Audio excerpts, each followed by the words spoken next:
Hello, everybody. Thank you so much for joining us today for the Dragos 2018 Year in Review. We're going to discuss ICS Threats and Activity Groups from our 2018 Year in Review report, which we published earlier this year. Just an FYI, I'm Selena. And today's agenda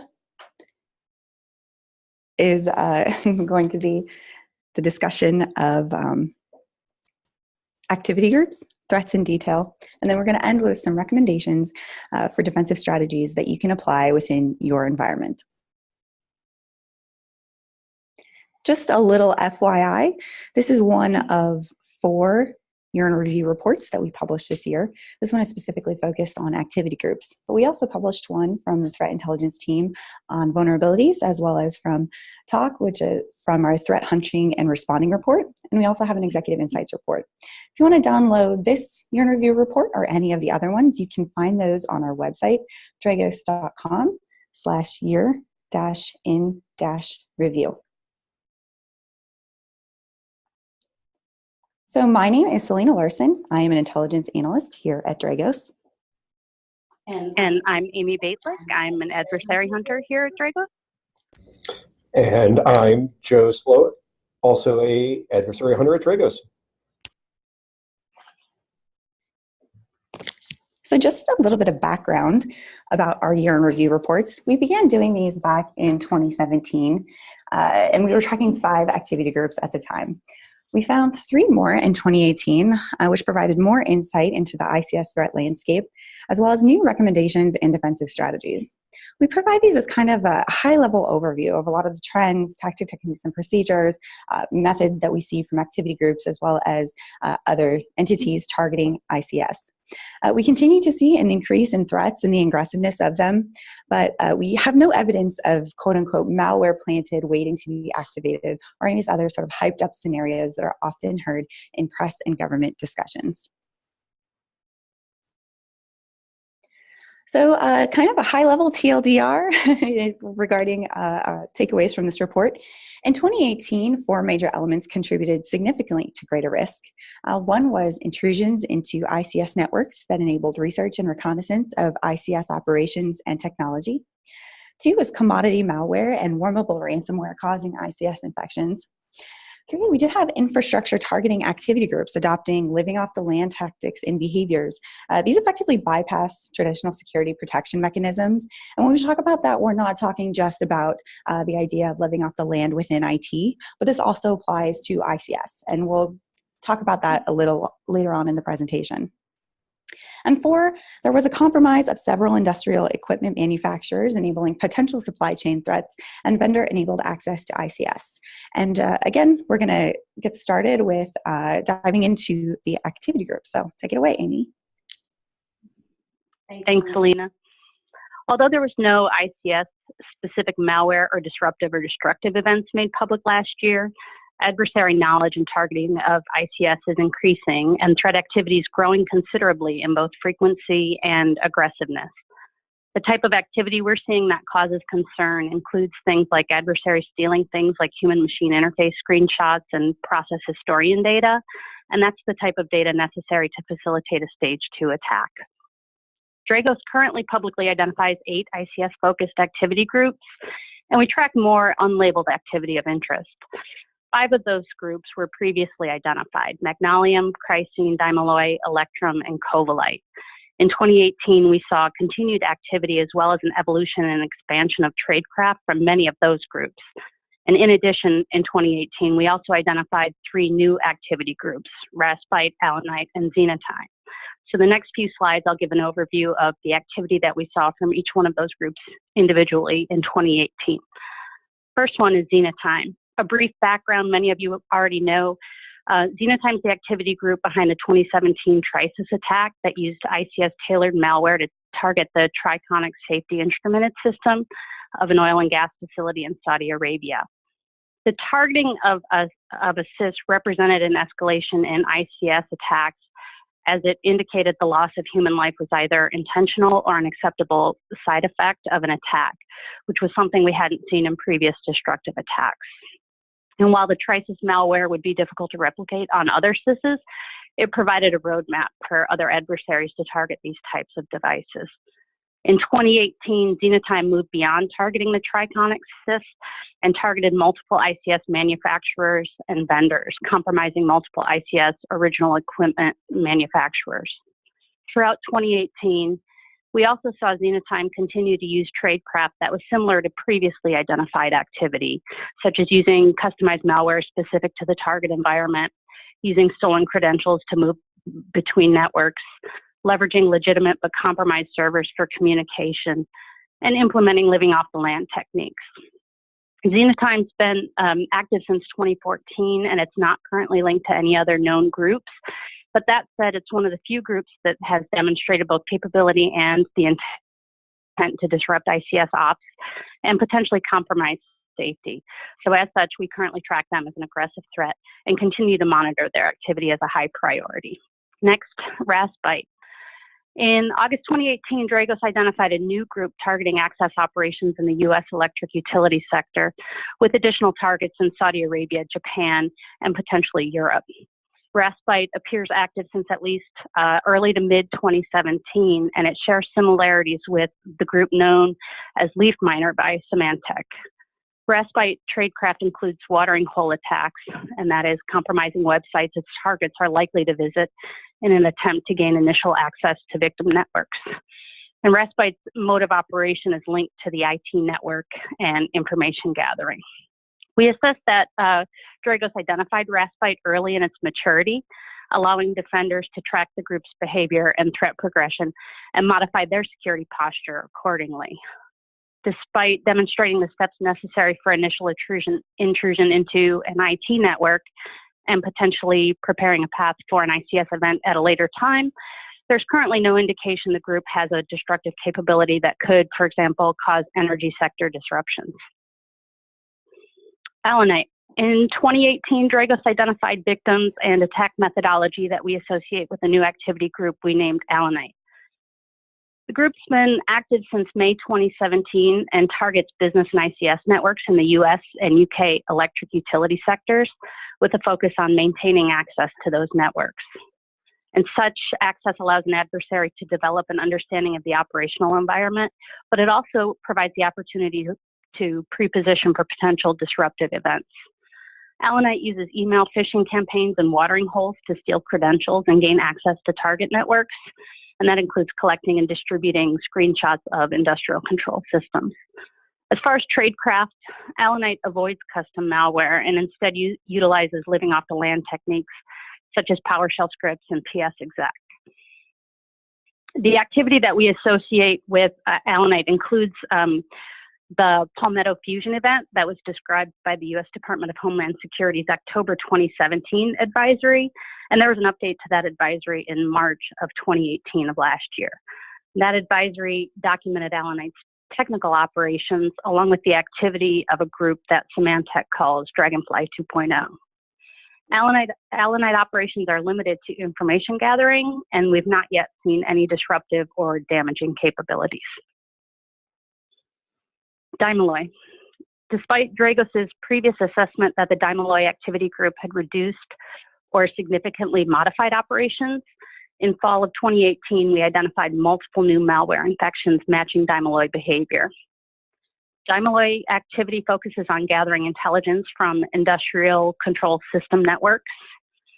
The group first emerged in late 2015 and was able to successfully compromise multiple ICS targets in Turkey, Europe, and North America, including obtaining access to human-machine interface devices and stealing screenshots. DYMALLOY's tradecraft includes methods such as spear phishing and watering hole attacks for initial access and commodity backdoors for post-exploitation activity. The group also leverages Mimikatz for credential harvesting. This recently observed activity may indicate a potential resurgence of DYMALLOY or a different entity leveraging similar tool sets. Either way, the discovery is concerning as the malware is identified with, it's concerning because the malware identified with this new activity is only associated with known intrusions into ICS networks. MAGNALLIUM. Dragos identified MAGNALLIUM in 2017 and determined that the group targeted IT operations at petrochemical and aerospace manufacturers since at least 2013. The group initially targeted Saudi Arabian energy firms and an aircraft holding company, but new intelligence suggests the group is expanding their targeting. In 2018, MAGNALLIUM's victimology expanded to include entities in Europe and North America. MAGNALLIUM used phishing emails purporting to be job advertisements relating to oil and gas companies to gain access to victim machines. And the group used publicly available tools and infection events before transitioning to PowerShell-based post-exploitation tools in 2018. And this activity overlaps with a group that some vendors call APT33. Although the expansion is concerning, MAGNALLIUM appears to still lack an ICS-specific capability and remain focused on initial IT compromise and information gathering. So Dragos continues to monitor this group's activity closely. CHRYSENE. CHRYSENE developed from an espionage campaign which first gained attention after the destructive Shamoon cyber attack in 2012, impacting Saudi Aramco. CHRYSENE expanded its targeting from petrochemical, oil, gas, and electric generation sectors in the Gulf region to include the manufacturing sector and Europe and North America. In 2018, Dragos uncovered multiple samples of CHRYSENE-related malware and other activity, indicating that the group remains active and is evolving in more than one area. This evolution includes revising and updating its malicious software toolkit to evade existing antivirus and other detection mechanisms. For now, however, the group appears to focus on penetrating networks and conducting ICS-specific reconnaissance. Dragos hasn't seen evidence of this group having any ICS-specific capabilities that could damage critical infrastructure. Rather, CHRYSENE appears focused on initial network access and information gathering required for future activity directly targeting ICS resources. Next, ELECTRUM. In summer 2018, Dragos identified multiple samples of a malicious tool previously associated with ELECTRUM's 2016 crash override event in Ukraine. Dragos also identified new intelligence about ELECTRUM's infiltration techniques, as well as attack capabilities of the crash override malware. The group doesn't rely on zero-day vulnerabilities, but leverages common exploitation behaviors and tools like Mimikatz instead. Our intelligence indicates that the group remains active and is no longer focusing exclusively on Ukraine. ELECTRUM's ongoing activity and link to the Sandworm team indicates the group's sponsor could direct ICS disruption operations to other geographic areas. Dragos considers ELECTRUM to be one of the most competent and sophisticated threat activity groups currently in the ICS industry. The final activity group we'll touch on is COVELLITE. Dragos identified COVELLITE activity targeting U.S. electric utilities in 2017. COVELLITE compromised networks associated with electric energy, primarily in Europe, East Asia, and North America. While technical activity linked to COVELLITE behaviors exist in the wild, there's been no evidence or indication this group remains active from an ICS targeting perspective, nor has Dragos identified new activity against electric infrastructure specifically associated with this group. So that wraps up our 2018 activity group overview.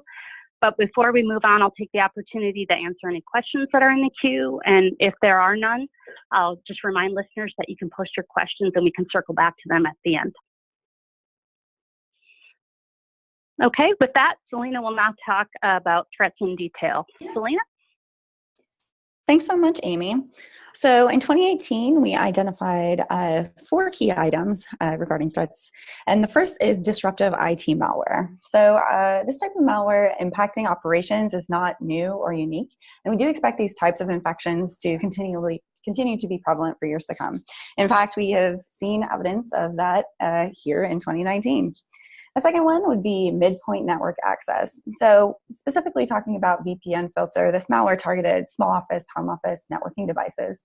And although this equipment isn't necessarily found within operations, it's often used in an out-of-band manner, which introduces risk.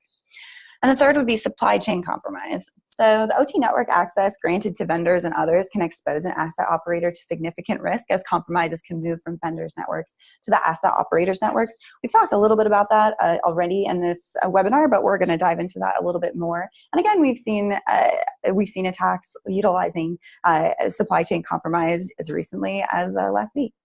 And then, of course, you have the last one would be significant TTPs, tactics, techniques, and procedures. And what's interesting is ICS detected threat behavior continues to transition away from malware and vulnerabilities for most operations. It's this idea of sort of transitioning away from that into more of this idea of living off the land, both within IT and OT. So disruptive IT malware. IT-focused malware is easy to use, it's effective within the enterprise, and it's widely available. It's often untargeted, right? You have everything from these criminal entities to script kiddies that are able to get their hands on this type of thing. And it can spread to operations due to poor segmentation. Previous campaigns have leveraged one of several automated mechanisms to spread, right? So we've seen WannaCry, NotPetya, and Ryuk towards the end of last year. All of these are IT-focused malware that did have some sort of impact to operations at various ICS-related organizations.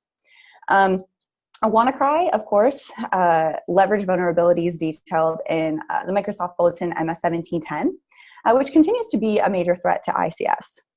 These vulnerabilities were first weaponized in May 2017, and we kind of think of that now like, oh my gosh, that was so long ago. And because patches have been available since spring 2017. But many enterprises, especially those within OT, haven't or just can't update machines due to poor patch management, obviously refusal to accept downtime, and system end-of-life issues. So this remains a continuing threat to ICS. In August, we saw Taiwan Semiconductor Manufacturing Company, they're the company that makes chips for iPhones. They actually had a WannaCry attack, and the infection affected over 10,000 machines. Ultimately, it led to a financial impact of at least $250 million. Dragos is aware of even more financial impacts due to this ransomware, and we've seen the cost of NotPetya up in the hundreds of millions as well. So this is certainly something that that is going to continue to affect ICS entities. So Olympic Destroyer is another IT malware, and it's known for causing a network disruption during the 2018 Winter Olympic Games. This malware has the potential to bridge the IT and ICS gap. It's not an immediate threat to ICS networks, but Olympic Destroyer does provide an example for exploitless propagation within a victim network, which could be paired with a disruptive effect that could cause significant disruption in ICS environments. And I wanted to add Locker Goga here, as I'm sure we're all familiar with the last couple of weeks it's been in the news. But what's interesting about this is, again, another IT-focused malware that seems to target a fair amount of ICS-related entities, and of course, the most popular being Norsk Hydro. What was interesting about this is, unlike WannaCry and NotPetya and Ryuk, which these automated spreading mechanisms were built into the malware, there wasn't an immediately obvious propagation mechanism for Locker Goga, but there had to be something because it was so impactful so quickly. So Dragos found that the ransomware likely compromised the Active Directory service within Microsoft, and ultimately pushed the malware to hosts connected to the Active Directory via a group policy object. And I just want to note here, actually, I was just watching this earlier, but Norsk Hydro posted a video about the attack and some of the ways that they dealt with it and kind of the aftermath. And it's really interesting to see an ICS entity so upfront and so public about this type of attack. So if you haven't seen that yet, it's kind of interesting to see. So midpoint network access. VPN filter is the topic today, but of course, malware targeting network routers, such as VPN filter, could enable data collection and reconnaissance, which could potentially lead to a damaging attack. VPN filter malware, again, targets small office, home office, network devices, some commercial equipment. It essentially harvests information, allows for credential theft, and could potentially cause a denial of service. you might remember that it was concerning for ICS operators due to the Modbus packet sniffer module. This got a lot of attention in the media, and the potential effect the VPN filter could have on ICS. However, this module was had limited scope and limited capabilities. Shortly after VPN filter came out, the Ukrainian Secret Service actually published some information regarding a Ukrainian chemical plant that had found VPN filter on its network, and they had stopped a disruptive attack. But what was interesting was the malware alone does not necessarily have ICS disruptive capabilities. It could be used, paired potentially with other mechanisms, but on its own, it's not necessarily an ICS destructive malware. And it's worth noting, that the targeted equipment types are not designed for use in ICS, but unfortunately, we do occasionally identify the SOHO type equipment in ICS environments. It's part of this whole shadow IT operations. So it's really important to ensure just like a complete and accurate inventory of the network devices, because it's really important to determine if that type of equipment is present. So when things like this happen, it's easy to know whether or not you would be affected. So supply chain and third-party compromise. Supply chain compromise leverages trust between parties and bypasses parts of the security stack. This could include everything from compromising contractors, websites, vendors, suppliers, hardware, software, etc. So there are a lot of potential opportunities there. And what is most concerning to us, certainly, is the XENOTIME activity. So XENOTIME activity group we mentioned earlier compromised several ICS vendors and manufacturers. And this could potentially provide supply chain opportunities and vendor-enabled access to asset owner and operator ICS networks. Dragos suspects there are other unknown manufacturer vendor compromises, and it's likely that this trend will continue just because the value of this type of access is pretty high. There's other significant activity of interest, such as that involves the compromise of legitimate websites. Of course, you have watering holes, which engineers and operators can access these websites and download legitimate looking software or documentation related to devices, et cetera, et cetera. Enterprise data tracking and sharing service was actually compromised back in April. It was an electronic data interchange service that a number of oil and gas and electric utilities used for business operations. That gained a lot of attention, but all of the impact was just on the business side. It didn't actually cross over into OT. But that is, again, another example of a potential third-party software that was enabling communication and finance that ultimately compromised the enterprise side of things. Towards the end of last year, we saw APT-10 campaigns that were released. Some information came out in the DOJ's indictment of the APT-10 hacking group. We saw some activity against managed service providers. So effectively, the APT-10, for a long time, this group was targeting these MSPs as a way to target and get access to the ultimate victim. And although this didn't happen in 2018, right, this is ASIS and the Shadow Hammer incident, as you might be aware from last week. There was attackers that actually compromised the ASIS Live update utility, and they were able to install backdoors on at least tens of thousands, upwards. I've seen estimations of in the millions to putting on these backdoors into these ASIS machines. Although interestingly enough, the malware itself was targeting 600 MAC addresses. But again, it's another potential supply chain to be able to compromise an update server and seem, legitimate, be signed legitimately. And although ASIS isn't necessarily used within ICS, this could potentially be an access point into IT.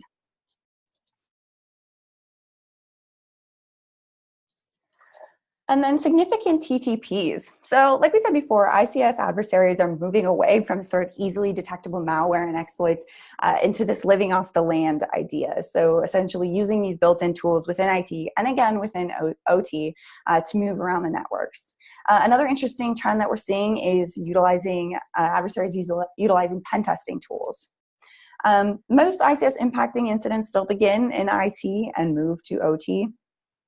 Adversaries are using things like PowerShell, PSExec, WMI to move laterally throughout the network. It continues to transition away from unique malware and vulnerabilities for most operations. This is concerning because many OT security practices rely on antivirus and vulnerability-based protection schemes, right? So they're moving away from this stuff that will flag your AV or will, alert your security teams into sort of masquerading as a legitimate user on your network.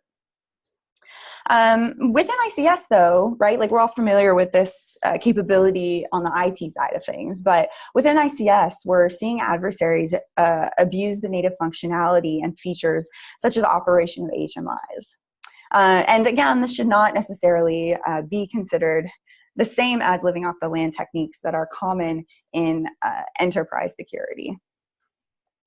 5 of the 8 activity groups that we track use these type of techniques. MAGNALLIUM, which Amy was talking about earlier, is a really good example of an ICS targeting entity kind of transitioning away from malware and into the more living off the land capabilities. So, but it's not the only one. Of course, this is something that we're seeing in a variety of activity groups.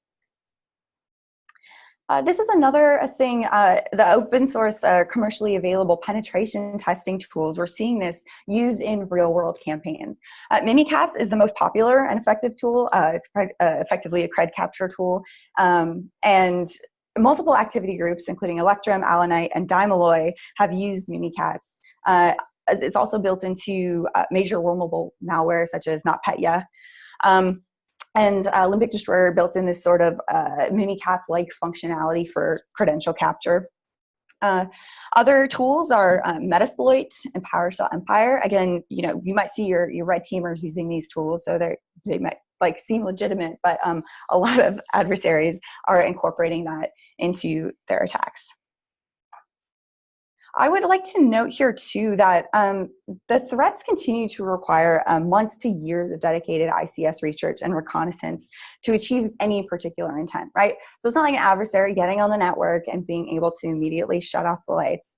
But this is a concern due to the growing number of ICS intrusions, which are effectively the precursor to any disruptive action. So these later operational phases, you think stage 2 of the ICS cybersecurity kill chain, leverage these ICS-specific technologies and protocols, and that's how they can interact with and ultimately disrupt an industrial process. So effectively, a comprehensive ICS security strategy must incorporate ICS-specific defenses as these adversaries are becoming increasingly adept at utilizing these sort of built-in tools within ICS and not just your typical IT cybersecurity mechanisms.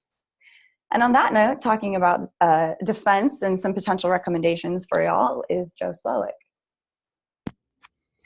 Hello. So we covered an awful lot of ground today in terms of what we've been identifying within the wild, what sort of attacks have been observed, and what this might mean from an initial response and detection standpoint.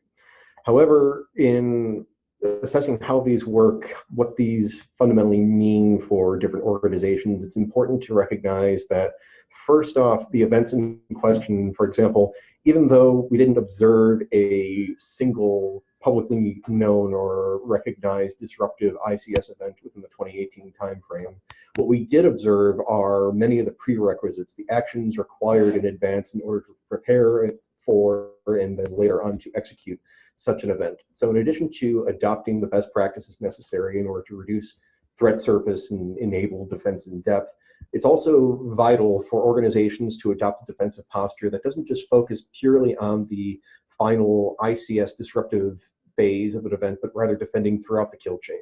So many members of our audience are probably wondering, we're an industrial control security company, why did we talk so much about IT-related threat vectors and tactics, techniques, and procedures?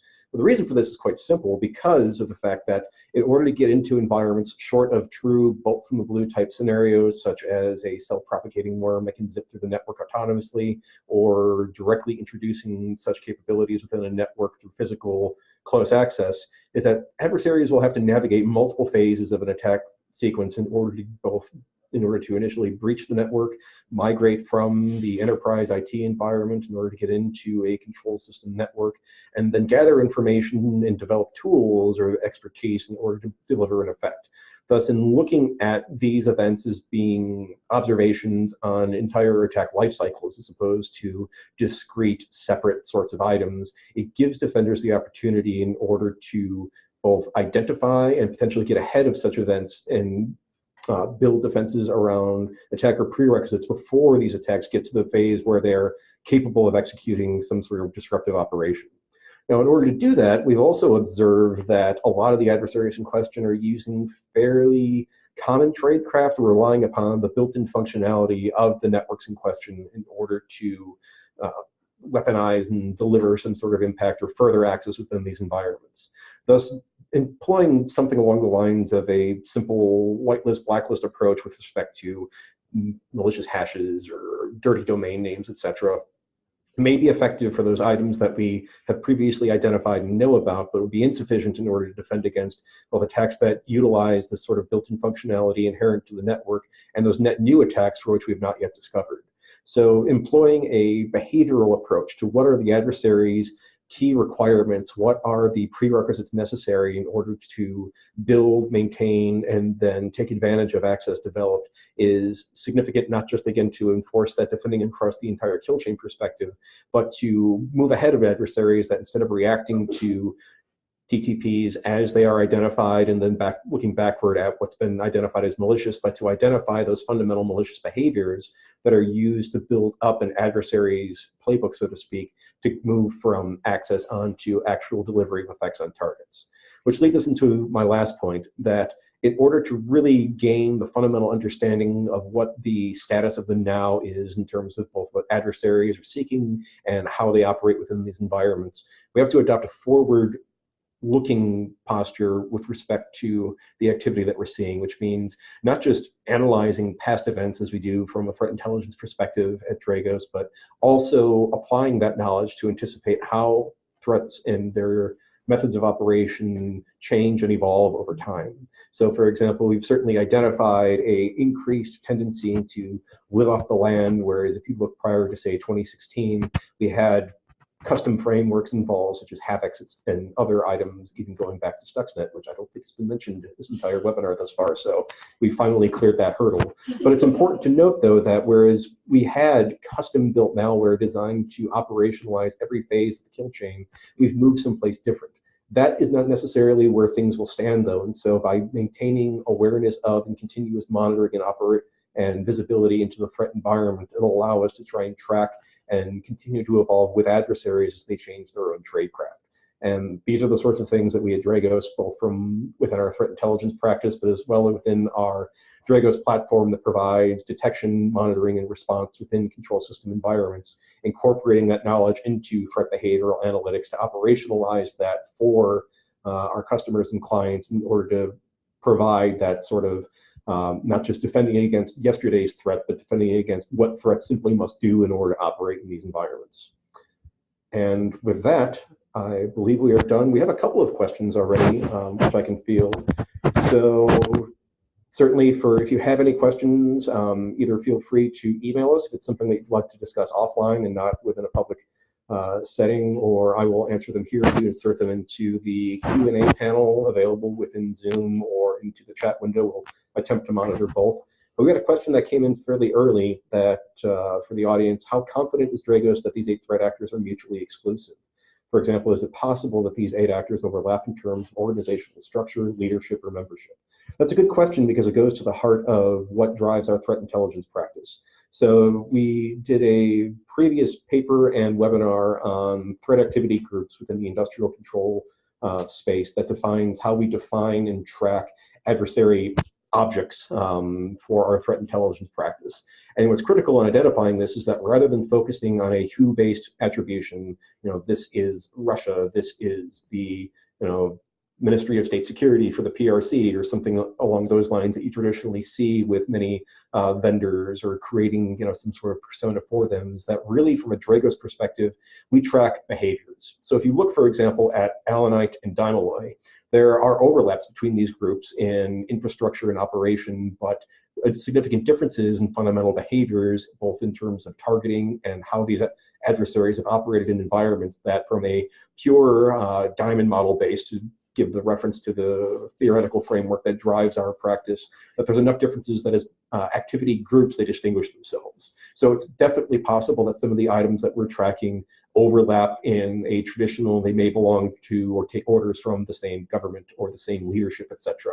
But in terms of how these adversaries operate on a fundamental level, what infrastructure they use, and what victims they pursue, there are sufficient differences that, as from a behavioral basis for tracking them, that we differentiate them in terms of both how we track them for intelligence reporting purposes, but also for how we develop threat behavior analytics in order to track these specific clusters of activity. The second question, to give people a chance to enter in some more if they have any, is when saying Dragos discovered such and such attack, does that mean that in the sector, customer, country, there is a Dragos platform detecting this attack in reference to the 8 threat actors, or is it a Dragos Threat Intelligence special group doing it through other sources?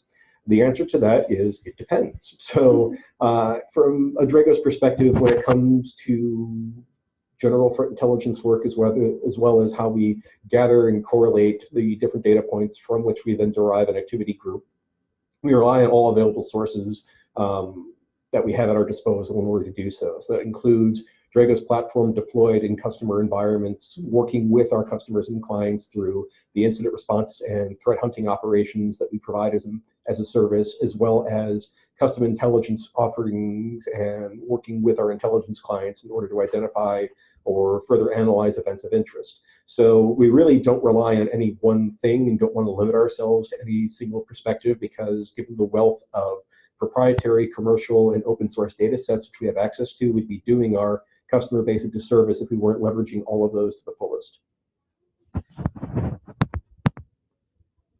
So with that, that's it for questions that have been queued up. We do have a few more minutes if anyone is interested.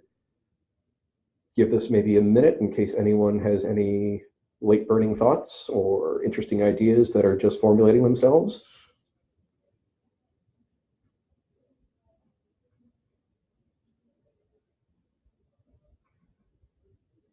Okay, with that, if anyone does have something that you'd like to follow up on, oh, wait, oh, we have a nice comment. Thank you, Mitch, for the compliment, but otherwise, yes, if you have any questions that you do not feel would be appropriate for this environment, please feel free to reach out to us. Oh, and there's one quick question. Do we have a one-pager of the threat groups? If you go to our website, dragos.com, and in fact, let me navigate to this myself so that I provide you the correct URL. We do have a one-page overview of what our threat groups are. I'm posting that into the chat channel, but it's dragos.com/adversaries, and that provides a quick once-over with very brief bits of information for what we discussed today. So that should be sufficient for answering that question. Okay. And otherwise, please feel free to email us anytime. Check out the rest of our content between blogs, white papers, and future webinars. And looking forward to seeing or speaking with many of you in the future at one of the many events that we attend out in the community.